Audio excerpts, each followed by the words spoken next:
बोलिए श्री बृहस्पति देव भगवान की जय। मित्रों, आज बृहस्पतिवार का दिन है और आज हम सुनेंगे श्री बृहस्पतिवार व्रत कथा। प्रेम से बोलिए श्री बृहस्पति देव भगवान की जय, माता लक्ष्मी की जय। मित्रों, कथा प्रारंभ करने से पहले हम आपसे अनुरोध करते हैं कि आप हमारे चैनल अमृत गगन को जरूर सब्सक्राइब कर लें, ताकि इस प्रकार की पुण्यमयी कथाओं का श्रवण आप रोजाना कर सकें और पुण्य फल प्राप्त कर सकें। कथा को पूर्ण श्रद्धा और विश्वास के साथ पूरा श्रवण करें। कथा के अनुसार भारतवर्ष में एक प्रतापी और दानी राजा राज्य करता था। वह नित्य गरीबों और ब्राह्मणों की सहायता करता था। यह बात उसकी रानी को अच्छी नहीं लगती थी। वह ना ही गरीबों को दान देती और ना ही भगवान का पूजन करती थी, और राजा को भी दान देने से मना किया करती थी। एक दिन राजा शिकार खेलने वन को गए हुए थे, तो रानी महल में अकेली थी। उसी समय बृहस्पति देव साधु वेश में राजा के महल में भिक्षा के लिए गए और भिक्षा मांगी। रानी ने भिक्षा देने से इनकार किया और कहा, हे साधु महाराज, मैं तो दान पुण्य से तंग आ गई हूँ। मेरा पति सारा धन लुटाते ही रहते हैं। मेरी इच्छा है कि हमारा धन नष्ट हो जाए, फिर ना रहेगा बांस और ना बजेगी बांसुरी। साधु ने कहा, देवी तुम तो बड़ी ही विचित्र हो।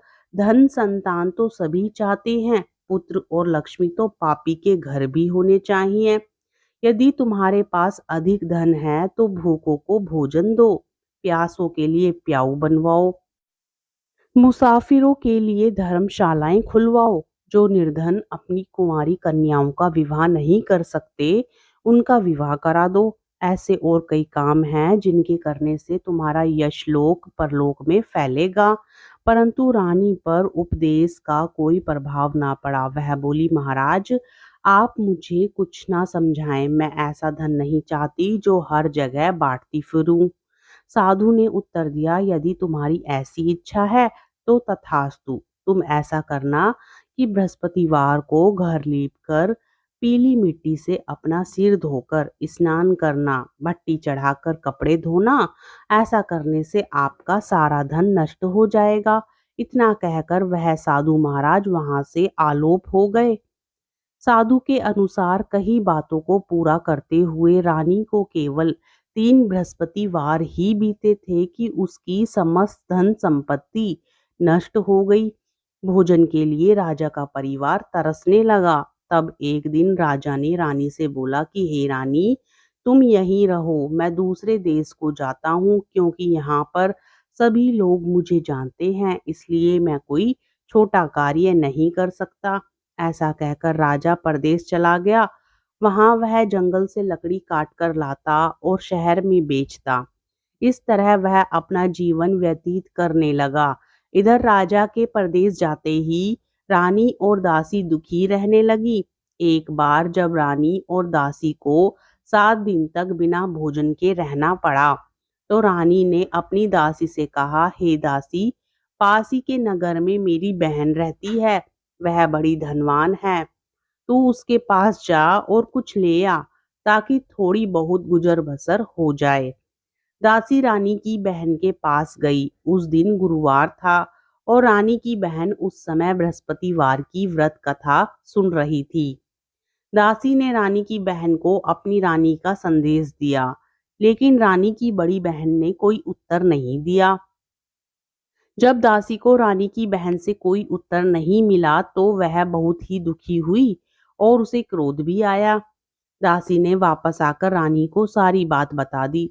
सुनकर रानी ने अपने भाग्य को कोसा। उधर रानी की बहन ने सोचा कि मेरी बहन की दासी आई थी, परंतु मैं उससे नहीं बोली, इससे वह बहुत दुखी हुई होगी। कथा सुनकर और पूजन समाप्त करके वह अपनी बहन के घर आई और कहने लगी, हे बहन, मैं बृहस्पतिवार का व्रत कर रही थी। तुम्हारी दासी मेरे घर आई थी, परंतु जब तक कथा होती है तब तक ना तो उठते हैं और ना ही बोलते हैं, इसलिए मैं नहीं बोली। कहो दासी क्यों गई थी? रानी बोली, बहन तुमसे क्या छिपाऊं, हमारे घर में खाने तक को अनाज नहीं था। ऐसा कहते कहते रानी की आंखें भर आई।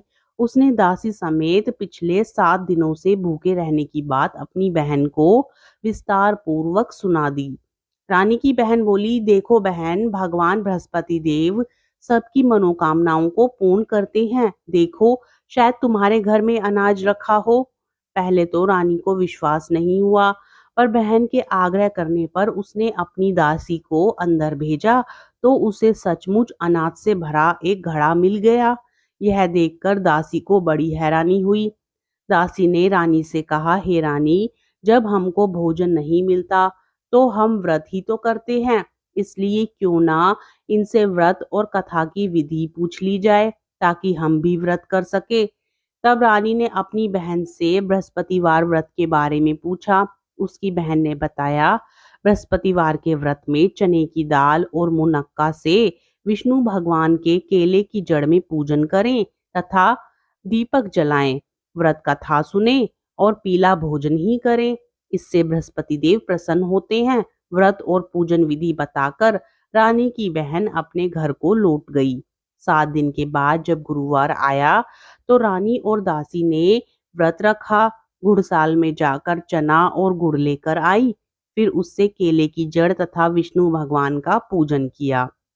अब पीला भोजन कहाँ से आए, इस बात को लेकर दोनों बहुत दुखी थी, क्योंकि उन्होंने व्रत रखा था, इसलिए बृहस्पति देव उनसे प्रसन्न थे। इसलिए वे एक साधारण व्यक्ति का रूप धारण कर 2 थालों में सुंदर पीला भोजन दासी को दे गए। भोजन पाकर दासी बहुत प्रसन्न हुई और फिर रानी के साथ मिलकर भोजन ग्रहण किया। उसके बाद वे सभी गुरुवार को व्रत और पूजन करने लगी। बृहस्पति भगवान की कृपा से उनके पास फिर से धन संपत्ति आ गई, परंतु रानी फिर से पहले की तरह आलस्य करने लगी। तब दासी बोली, देखो रानी, तुम पहले भी इसी प्रकार से आलस्य करती थी। तुम्हें धन रखने में कष्ट होता था, इस कारण सभी धन नष्ट हो गया, और अब जब भगवान बृहस्पति देव की कृपा से धन मिला है तो तुम्हें फिर से आलस्य होता है।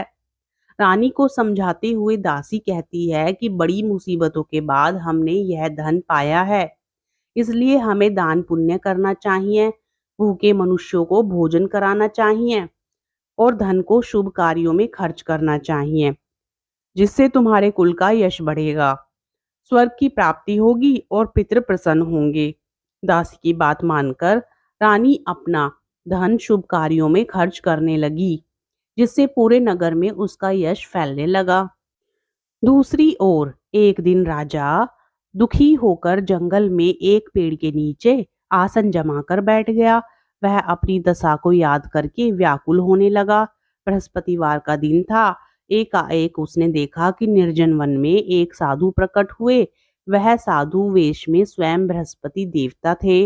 लकड़हारे के सामने आकर बोले, हे लकड़हारे, इस सुनसान जंगल में तू चिंतामग्न क्यों बैठा है? लकड़हारे ने दोनों हाथ जोड़कर प्रणाम किया और उत्तर दिया, महात्मा जी, आप सब कुछ जानते हैं, मैं क्या कहूँ। यह कहकर रोने लगा और साधु को अपनी आत्मकथा सुनाई। महात्मा जी ने कहा, तुम्हारी स्त्री ने बृहस्पतिवार के दिन बृहस्पति देव भगवान का निरादर किया था, जिसके कारण रुष्ट होकर उन्होंने तुम्हारी यह दशा कर दी थी। अब तुम चिंता को दूर करके मेरे कहने पर चलो तो तुम्हारे सब कष्ट दूर हो जाएंगे और भगवान पहले से भी अधिक संपत्ति देंगे। तुम बृहस्पतिवार के दिन कथा किया करो। 2 पैसे के चने मुनक्का लाकर उसका प्रसाद बनाओ और शुद्ध जल से लोटे में शक्कर मिलाकर अमृत तैयार करो। कथा के पश्चात अपने सारे परिवार और सुनने वाले प्रेमियों में अमृत व प्रसाद बांटकर आप भी ग्रहण करो। ऐसा करने से भगवान तुम्हारी सभी मनोकामनाओं को पूरा करेंगे। साधु के ऐसे वचन सुनकर लकड़हारा बोला, हे प्रभु, मुझे लकड़ी बेचकर इतना पैसा नहीं मिलता जिससे भोजन के उपरांत कुछ बचा सकूं। मैंने रात्रि में अपनी स्त्री को व्याकुल देखा है। मेरे पास कुछ भी नहीं जिससे मैं उसकी खबर मंगा सकूं। साधु ने कहा, हे लकड़हारे, तुम किसी बात की चिंता मत करो। बृहस्पति देव भगवान की कृपा से तुम रोजाना की तरह लकड़ियां लेकर शहर को जाओ। तुमको रोज से दुगना धन प्राप्त होगा। जिससे तुम भली भांति भोजन कर लोगे तथा बृहस्पति देव की पूजा का सामान भी ले आओगे। इतना कहकर साधु अंतर्ध्यान हो गए। धीरे धीरे समय व्यतीत होने पर फिर वही बृहस्पतिवार का दिन आया। लकड़हारा जंगल से लकड़ी काटकर किसी शहर में बेचने गया। उसे उस दिन और दिन से अधिक पैसा मिला। राजा ने चना, गुड़ आदि लाकर गुरुवार का व्रत किया। उस दिन से उसके सभी कलेश दूर हुए। परंतु जब दोबारा गुरुवार का दिन आया तो बृहस्पतिवार का व्रत करना भूल गया। इस कारण बृहस्पति देव भगवान नाराज हो गए। उस दिन उस नगर के राजा ने विशाल यज्ञ का आयोजन किया तथा शहर में यह घोषणा करा दी कि कोई भी मनुष्य अपने घर में भोजन ना बनाए, ना आग जलाए। समस्त जनता मेरे यहाँ भोजन करने आए। इस आज्ञा को जो नहीं मानेगा उसे फांसी की सजा दी जाएगी। इस तरह की घोषणा संपूर्ण नगर में करवा दी गई। राजा की आज्ञा अनुसार शहर के सभी लोग भोजन करने गए, लेकिन लकड़हारा कुछ देर से पहुंचा। इसलिए राजा उसको अपने साथ घर लिवा ले गए और ले जाकर भोजन करा रहे थे तो रानी की दृष्टि उस खूंटी पर पड़ी जिस पर उसका हार लटका हुआ था। वह वहां पर दिखाई नहीं दिया। रानी ने निश्चय किया कि मेरा हार इस मनुष्य ने चुरा लिया है। उसी समय सिपाहियों को बुलाकर उसको कारागार में डलवा दिया। जब लकड़हारा कारागार में पड़ गया और बहुत दुखी होकर विचार करने लगा कि ना जाने कौन से पूर्व जन्म के कर्म से मुझे यह दुख प्राप्त हुआ है, और उसी साधु को याद करने लगा जो कि जंगल में मिला था। उसी समय तत्काल बृहस्पति देव साधु के रूप में प्रकट हुए और उसकी दशा को देखकर कहने लगे, अरे मूर्ख, तूने बृहस्पति देव की कथा नहीं करी, इस कारण तुझे दुख प्राप्त हुआ है। अब चिंता मत कर। बृहस्पतिवार के दिन कारागार के दरवाजे पर 4 पैसे पड़े मिलेंगे। उनसे तू बृहस्पति देव की पूजा करना तो तेरे सभी कष्ट दूर हो जाएंगे। बृहस्पतिवार के दिन उसे 4 पैसे मिले। लकड़हारे ने कथा कही। उसी रात्रि को बृहस्पति देव ने उस नगर के राजा को स्वप्न में कहा, हे राजा, तुमने जिस आदमी को कारागार में बंद कर दिया है वह निर्दोष है, वह राजा है, उसे छोड़ देना। रानी का हार उसी खूंटी पर लटका है। अगर तू ऐसा नहीं करेगा तो मैं तेरे राज्य को नष्ट कर दूंगा।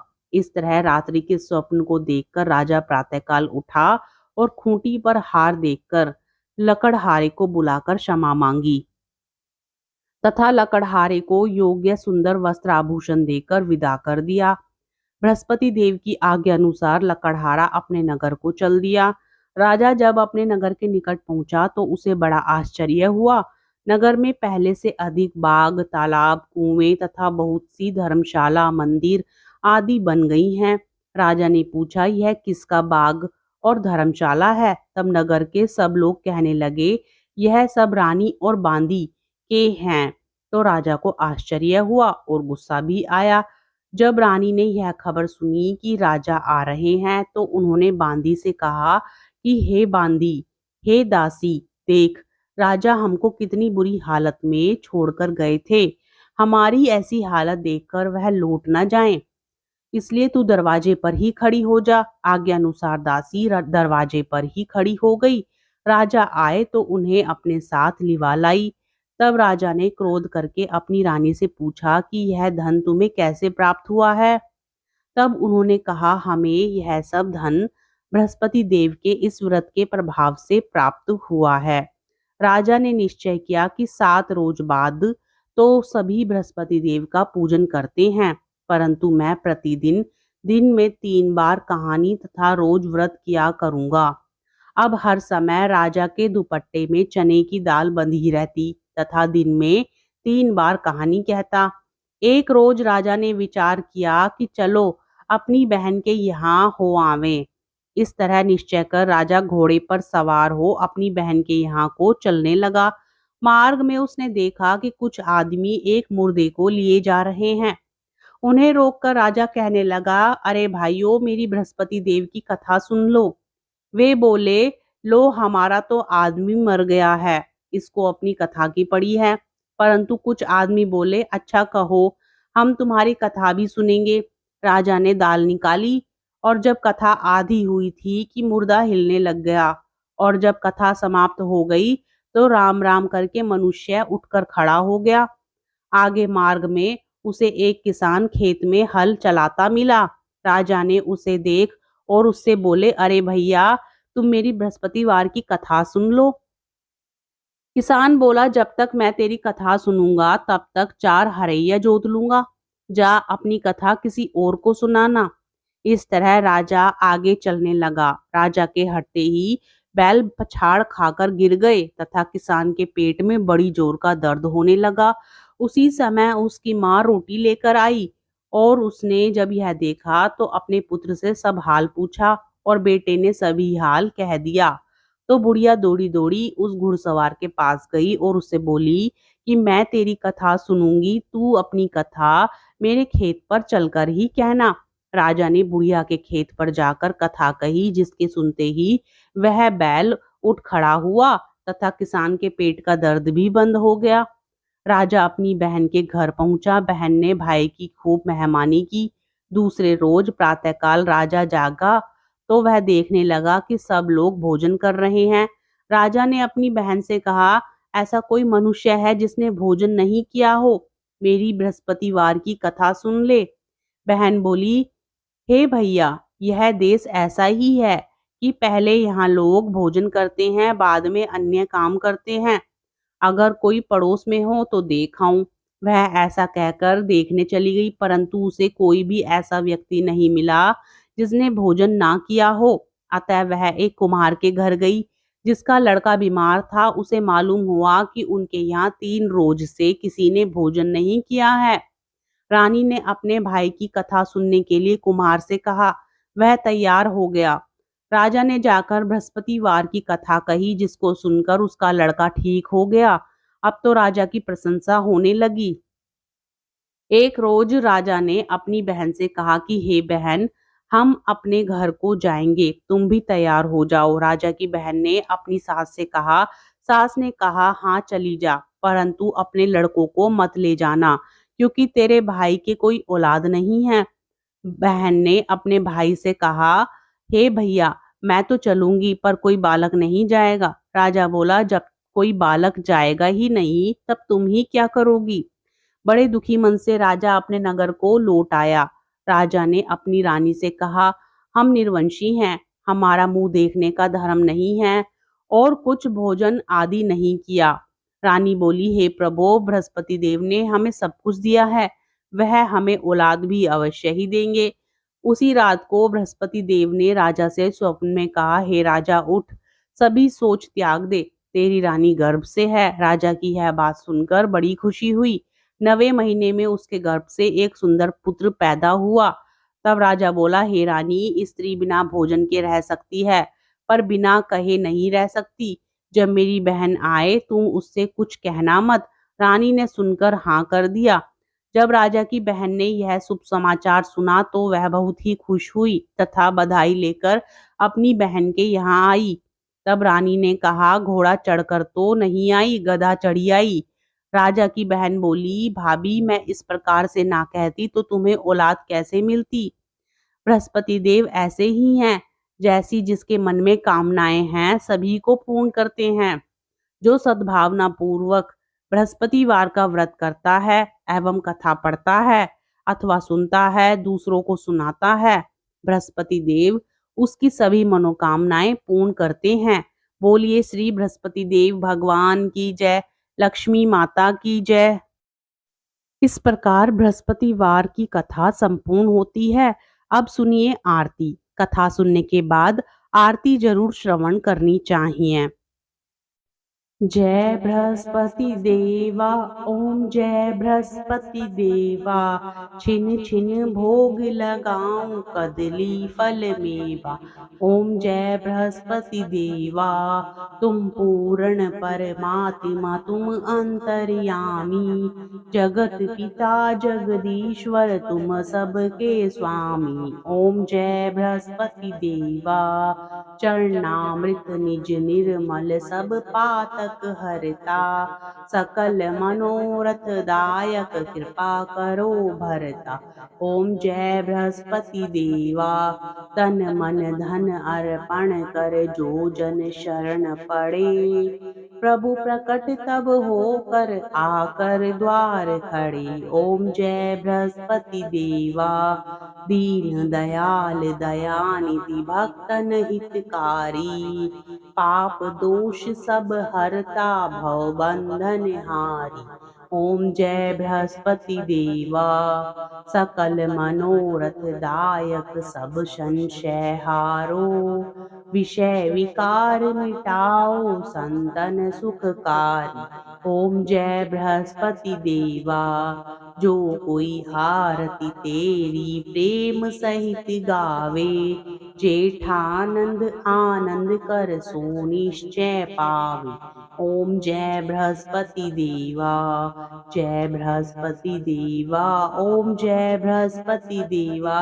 सब बोलो विष्णु भगवान की जय, बोलो बृहस्पति देव भगवान की जय, लक्ष्मी माता की जय। मित्रों, आपको कथा पसंद आए तो वीडियो को लाइक करके चैनल को जरूर सब्सक्राइब करें।